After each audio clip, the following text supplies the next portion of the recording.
Hello বন্ধুরা, বেরিয়ে পড়েছি ঠাকুর দেখতে। পুজোর মধ্যে একদিনও ঠাকুর দেখবো না তা কি হয়? তাই বরকে বলেছিলাম যে আজকে অফিস যেও না, চলো ঠাকুর দেখে আসি। বর ছুটি নিয়েছিল, তাই সকালবেলায় বেরিয়ে পড়েছি ঠাকুর দেখতে। যাওয়ার পথে আমাদের বাড়ি থেকে খুব একটা দূরে নয়, এই একটা ছোট্ট অ্যাপার্টমেন্টের পুজো হয়। কয়েকটা অ্যাপার্টমেন্ট মিলে এই পুজোটা করে, তো সেইটা দেখলাম। আমার মনে হয় পাট দিয়ে তৈরি যে মূর্তিগুলো করেছে, পাটের তৈরি মনে হয়। ঠিক দূর থেকে বুঝতে পারছিলাম না কিসের তৈরি। আর যে প্রতিমায় পুজো হবে, এত কিউট একটা ছোট্ট প্রতিমা, খুব কিউট। কিন্তু মাঠটা অনেক বড়, যেখানে পুজো হচ্ছে মাঠটা অনেক বড়, কিন্তু সেরকম ভাবে কিছু সাজানো বা ডেকোরেশনের সেরম কিছু চোখে পড়লো না। হয়তো পরে করবে।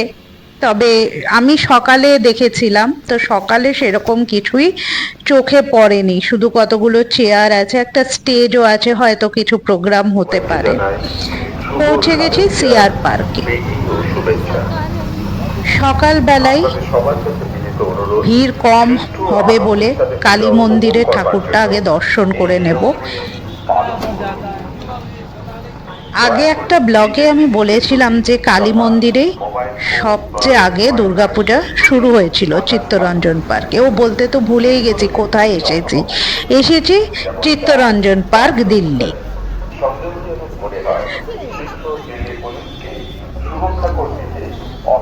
ভালোই লাগছিল দেখতে, লাইন বেঁধে সবাই ঢুকছিল। ভিড়টা সকাল বলেই সেই আন্দাজে অত ভিড় ছিল না, তাই কোনো অসুবিধা সেরকম হচ্ছিল না। মহিলাদের সঙ্গে দুর্ব্যবহার সম্পূর্ণ নিষিদ্ধ। চিত্তরঞ্জন পার্কে কিন্তু দুপুর 3টের পরে সমস্ত গাড়ির এন্ট্রি বন্ধ করে দেওয়া হয়, রাস্তা আটকে দেওয়া হয়, অটো টোটো সমস্ত কিছু বন্ধ করে দেওয়া হয়। ভেতরে মেইন রাস্তায় চলতে পারে, কিন্তু ভেতরে সব বন্ধ থাকে। পৌঁছে গেলাম পুজো মণ্ডপে।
ফিরে এসেছি আবার কালী মন্দিরে।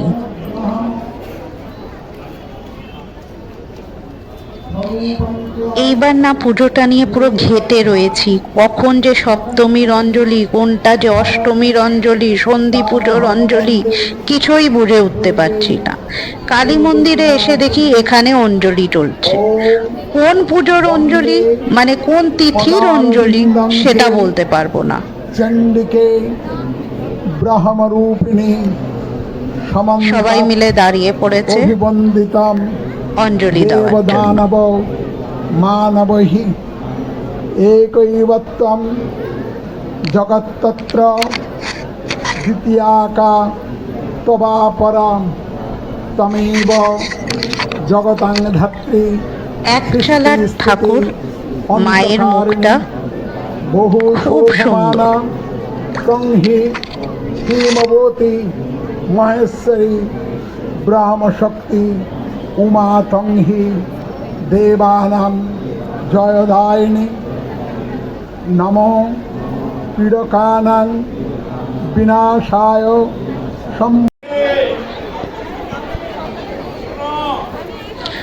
বাঙালি পুজো মানেই খাওয়া দাওয়া তো আছেই, খাওয়া দাওয়ার স্টলের কিন্তু কোনো অভাব নেই। সমস্ত যে কটা পুজো মণ্ডপ আমি দেখলাম চিত্তরঞ্জনে, প্রত্যেকটাতে প্রচুর খাওয়ার স্টল।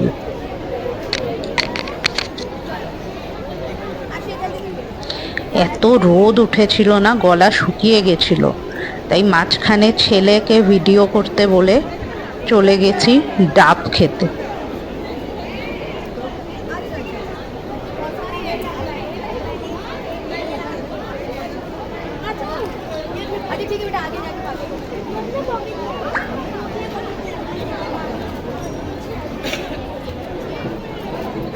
সকালবেলা হলেও লোক যে খুব একটা কম তা কিন্তু বলা চলে না।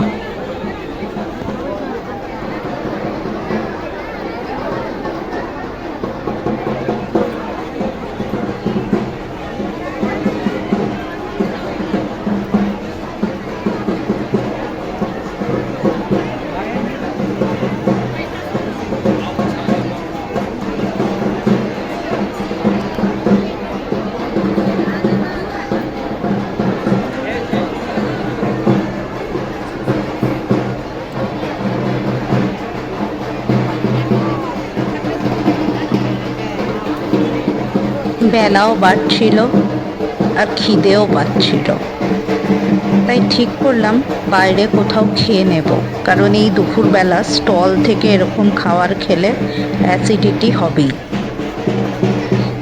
চলে গেলাম সিআর পার্কের খুব কাছেই ও ক্যালকাটায়। বুফে ছিল, প্রচুর আইটেম ছিল,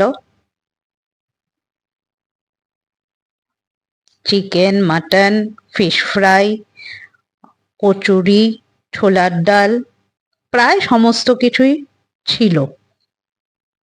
খাওয়ার টেস্ট অ্যাজ ইউজুয়াল,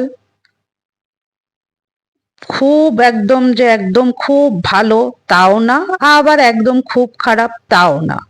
তবে হ্যাঁ, বাঙালি রেস্টুরেন্ট ও ক্যালকাটার নামে চলছে, সেখানে ফিশ ফ্রাইটা ভেটকি মাছের করতেই পারতো, কেন জানি না এরা বাসা ফিশটা ইউজ করে, দাম কম বলে হয়তো।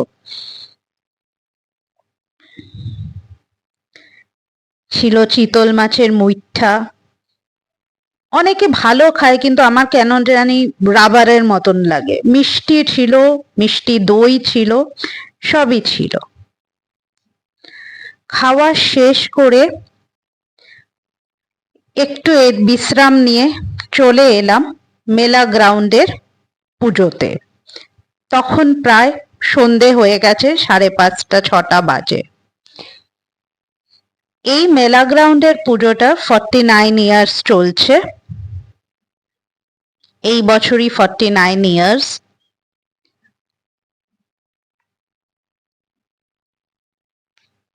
সাদা মাটা একটা পল্লীগ্রামের ছাপ রয়েছে, মণ্ডপ সজ্জায় কুলো রয়েছে।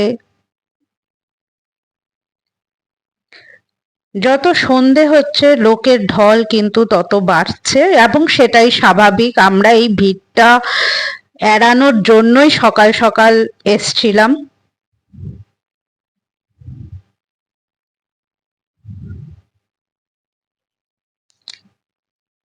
মেলা গ্রাউন্ডটা খুব বড়, এবং সবচেয়ে বেশি খাবার স্টল বোধহয় এই গ্রাউন্ডেই বসেছে।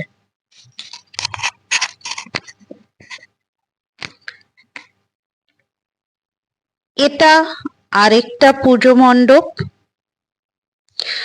আসলে ওখানে না, এটা সি ব্লকের পুজো মনে হয়, কারণ ওখানে না ব্লক ওয়াইজও পুজো হয়, তো সবগুলোর নাম ঠিক মতন মনে রাখা অসুবিধা। যে দুটো বড় পুজো হয়, একটা হচ্ছে মেলা গ্রাউন্ডের পুজো আর আরেকটা হচ্ছে চিত্তরঞ্জন কালীবাড়ির পুজো।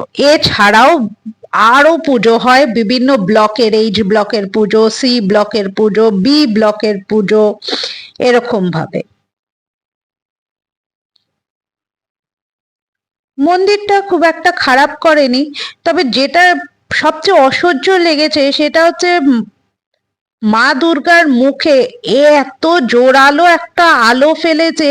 এটা কিন্তু আপনারা ক্যামেরায় দেখছেন বলে দেখতে পাচ্ছেন না এরকম নয়, আমরা যারা সামনে থেকেও দেখেছি তারাও মা দুর্গার মুখটা ভালোভাবে দেখতে পাইনি, কারণ এত আলো, এত ফোকাস করে রেখেছে, মুখটা পুরো সাদা হয়ে রয়েছে। তো এখানেও এসে দেখি সন্ধেবেলা কিসের একটা অঞ্জলি চলছে। বললাম না, কিচ্ছু বুঝতে পারছি না এবার পুজোয় কি হচ্ছে, পুরো ঘেটে ঘ হয়ে রয়েছি।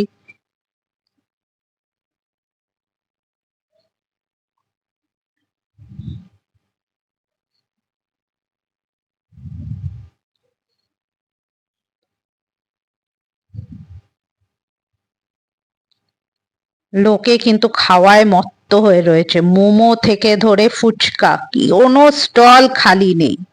লাস্টে বেরোবার এই ছিল আমার পুজোর একটু ছোট্ট করে ঘুরে আসা।